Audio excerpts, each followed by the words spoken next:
नमस्कार, मैं डॉक्टर धनीश। आज हम बात करेंगे टेक्सनेक सिंड्रोम के बारे में। इस तकनीक प्रेमी दुनिया में एक औसतन व्यक्ति 2 से 4 घंटे के बीच सेलफोन का इस्तेमाल करता है। यहाँ तक कि शिशु और बच्चे भी इस सेलफोन की क्रेज से अछूते नहीं रहे हैं। हम झुकी हुई गर्दन और गोल पीठ से सेलफोन का इस्तेमाल करते हैं, जिससे कंधे और गर्दन की मांसपेशियों में जकड़न होती है और उससे दर्द निर्माण होता है। एक औसतन व्यक्ति के सर का वजन 12 किलो होता है जब वो 15 डिग्री के आसपास गर्दन का झुकाव रखे। यही झुकाव जब 45 डिग्री के आसपास पहुंचता है तो उसी व्यक्ति के सर का वजन 22 किलो के आसपास हो जाता है। इसे टेक्सनेक सिंड्रोम कहा जाता है। आइए जानते हैं टेक्सनेक सिंड्रोम के लक्षण क्या है। गर्दन और कंधे की मांसपेशियों में दर्द, गर्दन की मांसपेशियों में जकड़न, सिर दर्द, आंखों में दर्द। यदि इस दर्द को आपने नजरअंदाज किया तो यही गर्दन का दर्द हाथों में झुनझुनी और सुन्नता बन के फैलता है। आइए जानते हैं इससे कैसे बचा जाए। सेलफोन का इस्तेमाल कम से कम करें। यदि आप सेलफोन या किसी गैजेट का इस्तेमाल कर रहे हैं तो उसे 10 से 15 मिनट से ज़्यादा इस्तेमाल न करें। सेलफोन को अपने आंखों के स्तर पर रखें। सेलफोन का इस्तेमाल लेटते वक्त ना करें। यदि आपके गर्दन में दर्द उठता है तो उसे झटकाएं या चटकाएं नहीं, क्योंकि इससे आपकी दिक्कतें और बढ़ सकती हैं।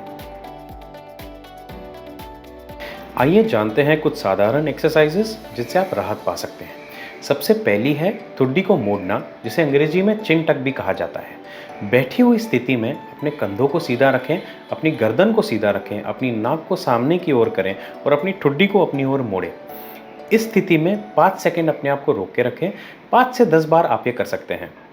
दूसरी जो एक्सरसाइज है वो है अपने कंधों की मांसपेशियों को पीछे खींचना। इस बैठी हुई स्थिति में कंधों की जो मांसपेशियां हैं उन्हें आप अपनी रीढ़ की हड्डी की ओर खींचिए। इस स्थिति में जकड़े रखिए अपने आप को 5 सेकंड के आसपास। 5 से 10 बार आप ये कर सकते हैं। तीसरी जो एक्सरसाइज है वो अपनी छाती की मांसपेशियों को खींचना और खोलना है। लेटी हुई स्थिति में अपने पीठ पे पीछे टॉवल रखिए। उस स्थिति में अपने हाथों को और अपने एल्बोस को आप खोलें और फैलाएं। इस स्थिति में अपने आप को रोके रखें। अपनी गर्दन को चारों दिशाओं में आप मोड़ सकते हैं और अपनी छाती की मांसपेशियों को खोल सकते हैं। ये सारी एक्सरसाइज करने के बाद या पहले आप गर्म या बर्फ का सेक कर सकते हैं, जिससे आपको काफ़ी आराम मिलेगा।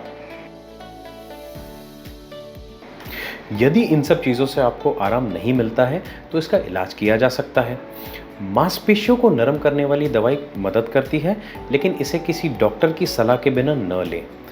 उन्नत लक्षणों के पेशेंटों में नसों की सूजन कम करके दर्द को कम करने वाली इंजेक्शन थेरेपी काफ़ी मददगार साबित होती है। बहुत कम प्रतिशत पेशेंटों में जिनमें मांसपेशियों में कमजोरी आती है या पेशाब और मल त्यागने में दिक्कतें आती हैं, उनमें सर्जरी की ज़रूरत पड़ती है। ये भी इलाज जो है वो माइक्रोस्कोपिक सर्जरी या दूरबीन वाली सर्जरी से किया जा सकता है। कोविड के बाद स्क्रीन टाइम में काफ़ी बढ़ोतरी हुई है। मोबाइल फ़ोन का इस्तेमाल समझदारी से करें। रीढ़ से संबंधित और जानकारी के लिए नीचे दिए गए नंबर पे या वेबसाइट के द्वारा हमें संपर्क करें और हमें सब्सक्राइब करें। धन्यवाद।